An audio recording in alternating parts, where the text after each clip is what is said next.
আজকে আমাদের এখানে রবিবার। আমি ঘুম থেকে উঠে রান্না একটু বসিয়ে দিয়েছি, কারণ আজকে আমি একটু দেরিতে কাজে যাই। এখানে 2টা কবুতর আছে, কালকে রাত্রে ক্লিন করা হয়েছিল, আমি মেখে বসিয়ে দিয়েছি।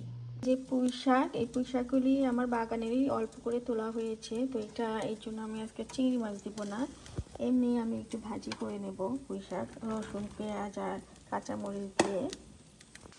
এটা আমার গাছের লাউ, দেখেন মাশাআল্লাহ অনেক বড় সাইজ, একদম বাংলাদেশের স্টাইলের লাউ, এবং খেতে খুবই সুস্বাদু হয়। এখন আমি এটাকে কেটে নেব, আজকে চিংড়ি মাছ দিয়ে রান্না করব। দেখেন কাটা পরে মাশাআল্লাহ এক বড় লাউ হয়েছে আমার। আমি যে চিংড়ি মাছ পেঁয়াজ আর কাঁচামরিচ বসিয়ে দিয়েছি। লাউ আমি এত মশলা খাই না, আমি একটু ছোটো আদা রসুন বাটা আর একটু হলুদ গুঁড়া লবণ দিব। লাউটা আমি এখন রান্না করে নেব। মাছটা কষে লাউটা দিয়ে দিয়েছি, দেখেন মনে হচ্ছে পাতিল ছোট হয়ে গিয়েছে। লাউ অবশ্য কমে যাবে, যেহেতু একদম ফ্রেশ গাছের তাজা লাউ, একদম কচি লাউ। তো দেখি এখন একটু নাড়িয়ে দেবো আর কি।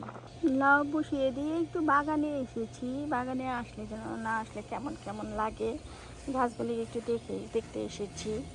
আর ভালো লাগে যখন গাছে এসে থেকে সুন্দর সুন্দর, ওই দেখেন লাউ ধরে আছে, তারপর যে মিষ্টি কুমড়া ধরেছে, মাশাআল্লাহ অনেক ভালো লাগে। দেখেন এই যে পাট শাক লাগিয়েছিলাম না, যে সুন্দর পাট শাক উঠেছে আমার। এই যে আমার বড়ই গাছ, আজকে ইচ্ছা আছে বড়ইগুলি পেরে ফেলবো। আমার হাজব্যান্ড বলছে যে পাকা খেয়েছিল, ওরা তো ভালো লাগে নাই, কাঁচাগুলি ভালো লেগেছে, আজকে উঠাই ফেলবো এগুলো। মেল বক্সটা চেক করে আসি। আমার তো মেল বক্সটা চেক করা হয় না অতটা, হয়তো জান্নাতের বাবা চেক করে, নাহলে বাসায় যারা থাকে তারা চেক করে।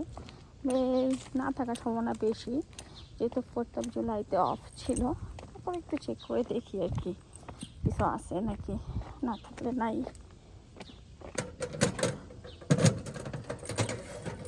অল্প হালকা পাতলা আছে। দেখেন লাউটা আমার হয়ে গেছে, আমি ধনে পাতার কাঁচামরিচ দিয়ে দিয়েছি, চুলাও নিভিয়ে দিয়েছি, কারণ এই গরমে ধনে পাতার কাঁচামরিচটা হয়ে যাবে। আর লাউ অনেক কমেছে, দেখেন তাজা লাউ তো, আর লাউটা তো মশলা ভালো লাগে না, ধনে পাতার কাঁচামরিচ না দিলে লাউ মনে হয় একদম অসম্পূর্ণ।